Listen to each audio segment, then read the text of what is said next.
Assalamualaikum warahmatullahi wabarakatuh. Selamat pagi anak-anak. Hari ini kita lanjutkan materi bahasa Indonesia tema 4 subtema 3. Materi yang akan kita pelajari ada 3. Yang pertama, pendapat pribadi tentang cerita dalam dongeng. Kedua, menyampaikan isi dongeng dengan menggunakan peta pikiran. Yang ketiga, menentukan pesan moral dalam dongeng. Kita masuk ke materi yang pertama, yaitu mengenai pendapat pribadi tentang cerita dalam dongeng. Namanya saja pendapat pribadi, berarti pendapat si pembaca. Jadi, antara pembaca satu dengan pembaca lain, pendapatnya bisa sedikit berbeda, tetapi intinya sama. Nah, kira-kira menurut kalian dongeng itu apa? Dongeng adalah cerita yang tidak benar-benar terjadi. Jadi, dongeng itu hanyalah hayalan belaka atau fiktif ya, tidak benar-benar terjadi. Sedangkan unsur-unsur dongeng adalah tokoh, alur itu jalan cerita. Yang ketiga, pesan moral. Nah, kalian tahu tokoh itu adalah si pelaku. Kedua, alur jalan ceritanya bisa mundur, bisa maju.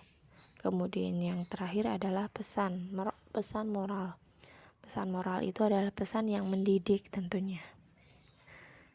Jadi di dalam dongeng harus memiliki unsur-unsur ketiganya. Pesan moral dapat diketahui dari kejadian-kejadian yang terdapat di dalam dongeng. Jadi kita dalam membaca dongeng harus benar-benar bisa mengetahui setiap kejadian supaya kita bisa memetik atau mengambil pesan moral yang dimaksud.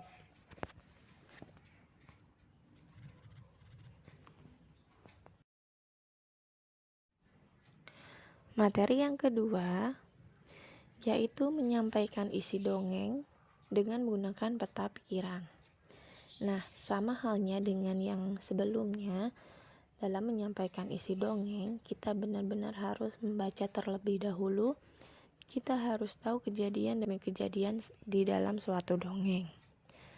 Ketika kita menyampaikan isi dongeng dengan menggunakan peta pikiran, kita harus memperhatikan dari unsur-unsur dongeng.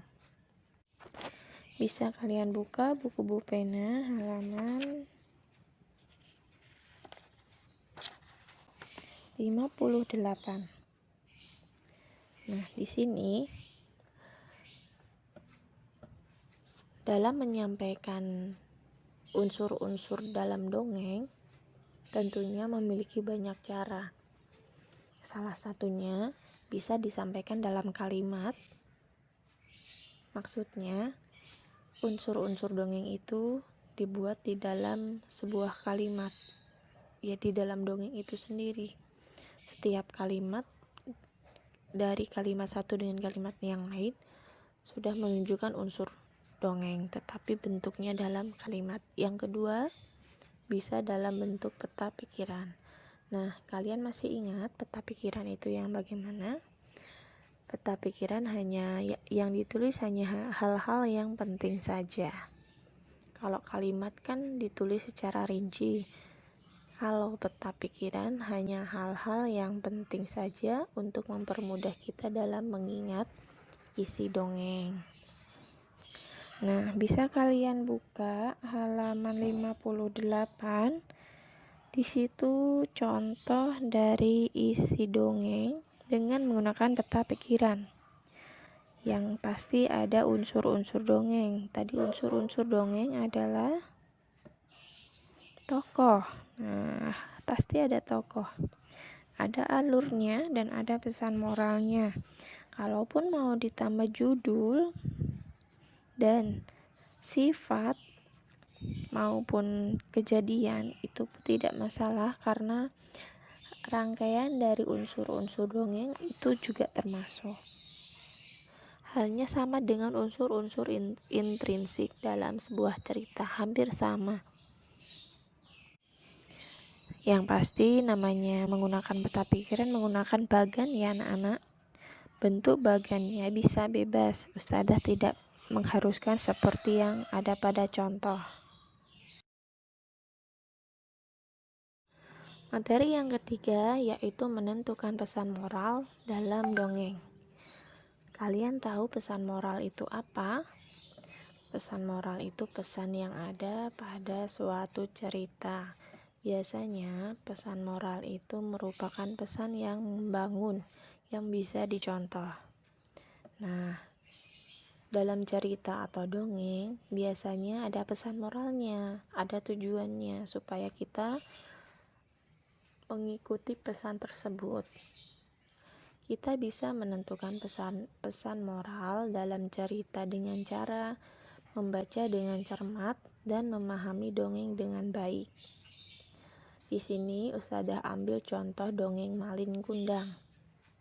Nah, Malin Kundang ini seorang pemuda yang awalnya sangat baik kepada ibunya. Kemudian setelah dia bertemu dengan perempuan yang dia sayangi, dia menjadi tidak sayang lagi sama orang tuanya, bahkan tidak mengakui ibunya. Kita sebagai anak tidak boleh seperti itu, karena ibunya sakit hati, tidak dianggap sama Malin Kundang. Akhirnya ibunya mengutuk Malin Kundang menjadi batu, dan Malin Kundang pun menjadi batu dan sampai saat ini disebut dengan Malin Kundang. Jadi maksudnya kita tidak boleh durhaka kepada orang tua. Sebagai anak kita harus menghormati orang tua, karena menghormati orang tua membuat hidup kita menjadi bahagia.